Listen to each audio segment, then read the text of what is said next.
that was very clear listening to both Tucker and Charlie talk about it. They believe that they're the first folks who actually have the authority or are the true Americans. The second group are veterans. They believe that if you fought for this country, then you too are owed a piece of this country. The third group, ironically, are descendants, African descendants of American slavery, because they believe, and I'm part of that group, they believe that we are here not because of equality, but we're here to have servitude to the WASP. And so what they are espousing is a clear white nationalist ideology that doesn't include every white person. So what's really interesting is we're seeing a flatness in race in this country, and we're seeing that white people are struggling with the loss of their identity, of their ethnic identity, their ethnic heritage, because they have succumbed to the ideology of whiteness. We know that as different waves of people have come into this country, if we could start like maybe with the 1880s, go to the 1890s, early, the turn of last century,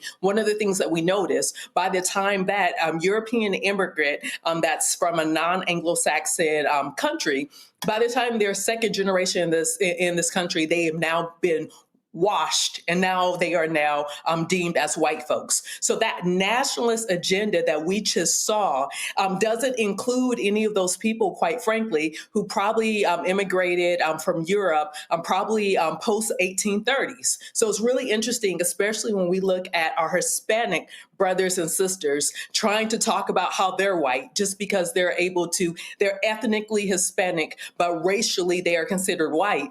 The Tucker Carlsons of the world, the Charlie Kirks of the world, they do not consider you to be white because you are not a part of that original WASP group, which is really interesting, watching some of those same Hispanic people on TikTok saying, well, this is not what I voted for.